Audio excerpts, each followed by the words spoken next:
কে তুমি? আমায় মামা বলে ডাকছো? আমি অবনী। আমি যে খুব ক্ষুধার্ত। মা, বাবা, এটাই সঠিক পথ। এই পথ দিয়ে বের হলে আমরা এই গোলকধাঁধা থেকে বের হতে পারবো। তুই কি ঠিক জানিস এটাই সঠিক পথ? আমরা সবাই আবার গোলকধাঁধায় আটকে পড়বো না তো? না মা, আমার মন বলছে এটাই সঠিক পথ। অবনী যেহেতু বলছে, তাহলে এটাই হয়তো সঠিক পথ।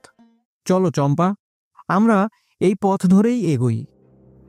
শোনো মেয়ে, তুমি কিভাবে বুঝলে এটাই সঠিক পথ? তুমি বলেছো এই পথে মিষ্টি ফল নেই, নেই সোনা। তুমি শূন্য, তার মানে এই পথ সঠিক, পথ বের হওয়ার জন্য। অন্য দুই রাস্তার গাছ বলেছে এক রাস্তায় মিষ্টি ফল আছে, আরেকটি বলেছে সোনায় মুড়িয়ে দিব, তার মানে সেগুলো ভুল রাস্তা। ভারী বুদ্ধিমতী তো তুমি। তোমার হাত সামনের দিকে বাড়াও তো।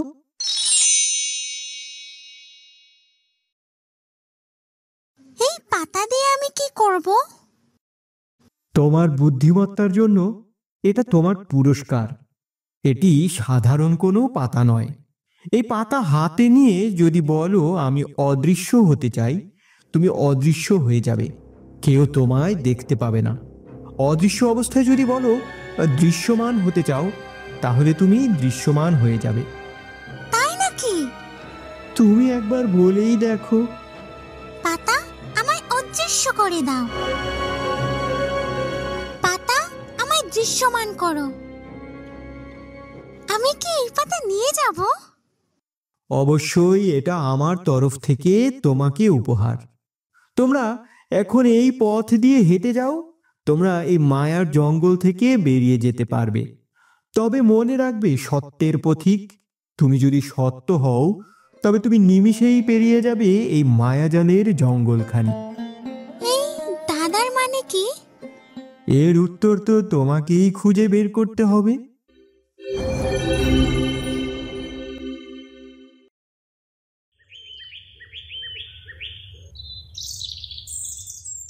শুনছো, আমায় একটু সাহায্য করবে? কে ডাকছো এত আকুল করে?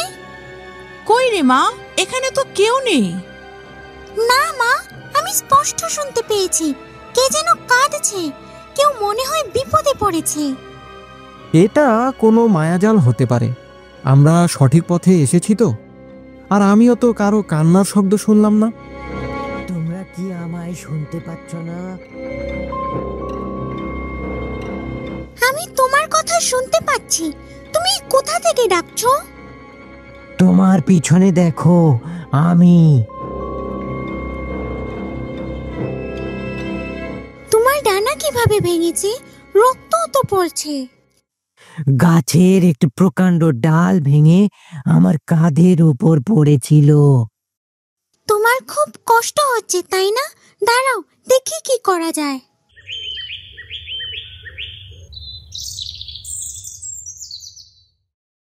এই পাতার রস লাগালে রক্ত পড়া বন্ধ হয়ে যাবে, আর ব্যথাও একটু কমবে তোমার। তুমি তো অনেক ভালো মেয়ে, আমার এতটা উপকার করলে তুমি। এই নাও মেয়ে, এটা আমার তরফ থেকে দেওয়া তোমাকে উপহার। তুমি আমার অনেক উপকার করেছো, এটা তারই পুরস্কার। এই পালক দিয়ে আমি কি করব? এই পালক দিয়ে তুমি আকাশে পাখির মতো উড়তে পারবে। পালক হাতে নিয়ে বলবে, পালক ধরো, মনকে ভরো, স্বপ্নের দেশ, জাদুর আলো। পালক, আমায় আকাশে নিয়ে চলো। এটা বললেই তুমি উড়তে পারবে। সত্যি আমি আকাশে উঠতে পারবো?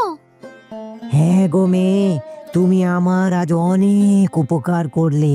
আমায় যদি মনে পড়ে, চোখ বন্ধ করে আমায় স্মরণ করো, আমি তোমার সামনে হাজির হয়ে যাব। ঠিক আছে, তুমিও ভালো থেকো।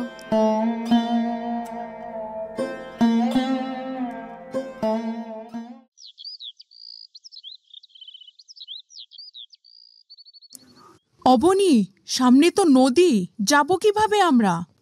জানি না মা। অবনী, পিছনে দেখো মা, কোনো রাস্তা নেই।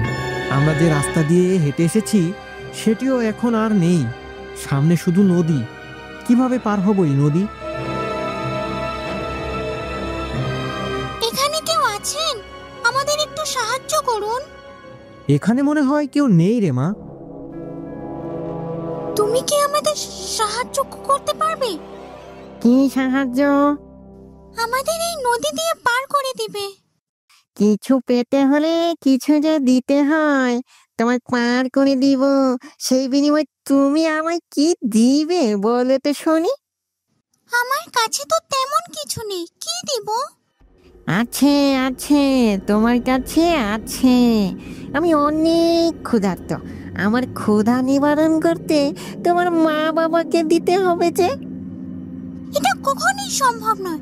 তুমি অন্য কিছু খেলে বলো। আমি মানুষ খাবো, আর মানুষ দিতে না পারলে আমি চলে যাচ্ছি। আস্তে আস্তে এই পুরো জায়গাটা অদৃশ্য হয়ে যাবে, তোমরা সবাই মারা যাবে।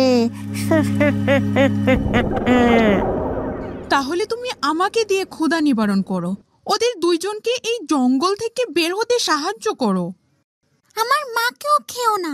তুমি মানুষ খেতে চাও তো? আমিও মানুষ, আমায় খেতে পারো। আমার মা বাবার কোনো ক্ষতি করবে না। ঠিক আছে, তাহলে তোমাকেই খাবো। দাঁড়াও, আমার শর্ত আছে। কি শর্ত বলো তো শুনি। তুমি যেহেতু মানুষ খেতে চাও, বলা যায় না। আমায় খেয়ে ক্ষুধা নিবারণ না হলে আমার মা বাবাকে খেয়ে নিতে পারো। তুমি আমায় কথা দাও, তাদের কিছু করবে না। মা, তুই এসব কি বলছিস? আমরা তোর মৃত্যুতে জীবন চাই না। ভয় পেও না, আমি কাউকে খাবো না। অবনী, তুমি এই পরীক্ষায় উত্তীর্ণ হয়েছ। তুমি নিজের জীবনের বিনিময়ে বাবা মায়ের জীবন চেয়েছ। আমাকে সহজে বিশ্বাস করনি, আমাকে প্রতিজ্ঞা করাতে চাইলে। সত্যের পথিক আমি, সত্য হলে তুমি নিমিষেই পেরিয়ে যাবে এই মায়াজালের জঙ্গলখানি। গাছ আমায় এই ধাঁধা বলেছিল। ধাঁধার উত্তর কি তুমি? ধাঁধার উত্তর তো আমি নই, তোমার পরোপকারী মন। সবার কষ্টে ব্যতীত তুমি, তাই সত্যের পথিক হলাম আমি।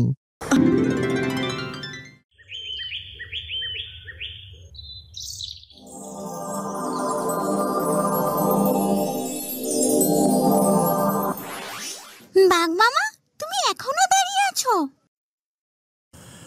তোমাদের জন্য অনেক চিন্তা হচ্ছিল, তাই কোথাও যায়নি। চলো তোমাদের এগিয়ে দেই।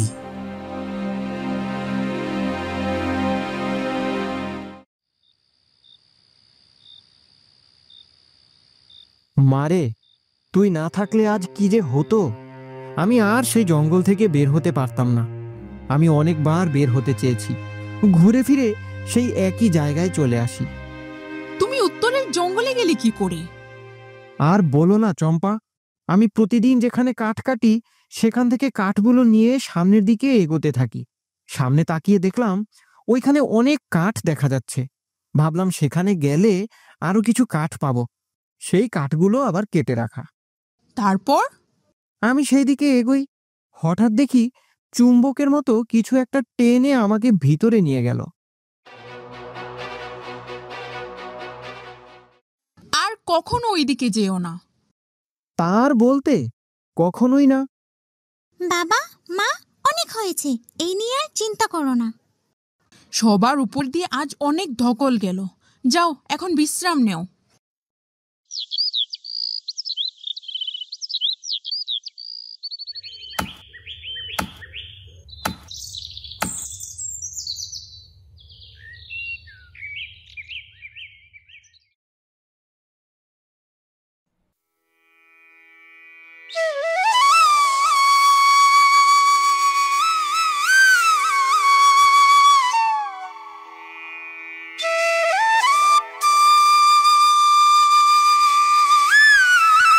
তোমার কোথায় কষ্ট হচ্ছে? মারে, আমি মনে হয় আর বেশি দিন বাঁচবো না রে। আমাদের জন্য তুই কত কষ্টই না করলি, মেয়ে মানুষ হয়েও বনে কাঠ কাটতে যাস। বাবা, আমার কোনো কষ্টই হয় না। জঙ্গলের সবাই আমার বন্ধু, সবাই আমার কত সাহায্য করে। ওরা বন্য পশু, কবে আবার তোর ক্ষতি করে দিবে? না বাবা, ওরা খুব ভালো, ওরা আমায় কিছুই করবে না। তাই যেন হয় রে মা। বাবা, আমি তোমায় যে করে হোক সুস্থ করে ফেলবো। আর হবার নয় রে, মরণ ব্যাধি থেকে বাঁচার কোনো উপায় নেই। বাবা মেয়ে মিলে কি কথা হচ্ছে শুনি? তেমন কিছু নয়, মেয়েটার উপর যা ধকল যাচ্ছে তাই নিয়েই বলছি। আসলেই গো, মেয়েটার উপর অনেক চাপ পড়ছে। না মা, আমার তো খুব ভালোই লাগে। তুই যা বলিস বুঝি তোরে মা, আমিও তোর সাথে তেমন যেতে পারি না, আর তুইও আমায় নিতে চাস না। সামান্য কাজ, তাই তোমায় নেই না। এটা সামান্য কাজ? কাঠ কেটে তা বাজারে বিক্রি করা সামান্য কাজ কিভাবে? কতটা পরিশ্রমের তা আমি জানি। মা, আমার দেরি হয়ে যাচ্ছে, আমার জঙ্গলে গিয়ে কাঠ কাটতে হবে। আমিও সাথে যাই। তোমার যেতে হবে না, বাবা অসুস্থ, তুমি এখানেই থাকো, আমি যাব আর আসবো।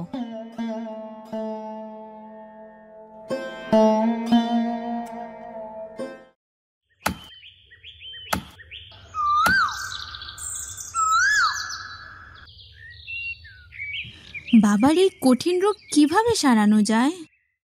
আমনি চিন্তিত কেন? কি হয়েছে তোমার? আর বলো না গো, বাবার কঠিন রোগ হয়েছে, কি যে করি। আমি তোমাকে সাহায্য করতে পারি তোমার বাবাকে সুস্থ করতে। কিভাবে বলো, আমার বাবাকে সুস্থ করতে পারবো? সাপরাজের থেকে সাপরাজের মণি আনতে হবে, আর সেই মণি তোমার বাবার শরীরে ছোঁয়ালে সে ভালো হয়ে যাবে। সাপরাজকে কোথায় পাবো? সেই পথ অনেক ভয়ঙ্কর। যত ভয়ানক হোক আমি যাব। তুমি বলো কিভাবে সাপরাজের কাছে যাব? তুমি জঙ্গলের দক্ষিণ দিকে যাবে, গভীর জঙ্গলে দেখবে একটি গুহা আছে, সেটি সাপরাজের গুহা। সেই গুহায় তুমি মণি দেখতে পাবে, সেই মণি আনতে হবে তোমায়। আমি এখনই সেখানে যাব। মনে রেখো, যত যাই হোক সাপরাজের চোখের দিকে তাকাবে না। কেন? সাপরাজের চোখের দিকে তাকালে তুমি পাথর হয়ে যাবে। ঠিক আছে, মনে থাকবে।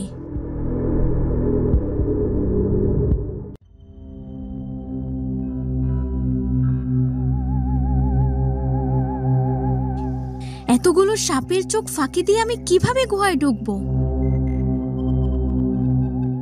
এই শোন সবাই, কেউ যেন এখানে ঢুকতে না পারে। সাপরাজের কড়া আদেশ আছে, কেউ আসলেই বিষ দাঁত একবারে বসিয়ে দিবি। আমরা কাউরে এই গুহার আশেপাশে ঘেঁষতে দিব না। গুহায় ঢুকা তো দূরের কথা। তাই যেন হয়। আমি এই গুহায় কিভাবে ঢুকবো, কিভাবে মনে নিব? যে করে হোক গুহায় আমায় প্রবেশ করতেই হবে, আমার বাবাকে বাঁচাতেই হবে। বন্ধুরা, অবনী কি পারবে তার বাবাকে সুস্থ করতে? এত সাপরক্ষীদের মধ্যে সাপরাজের গুহায় কি প্রবেশ করতে পারবে অবনী? বাবার জন্য সাপরাজের মণি আনতে পারবে কি? তোমাদের মতামত কমেন্ট করে জানাতে ভুলো না। দেখা হচ্ছে পরবর্তী পর্বে। সেই পর্যন্ত সুস্থ থাকুন, ভালো থাকুন। আমাদের নিত্য নতুন ভিডিও সবার আগে পেতে আমাদের চ্যানেলটি সাবস্ক্রাইব করে আমাদের পাশেই থাকুন। ধন্যবাদ।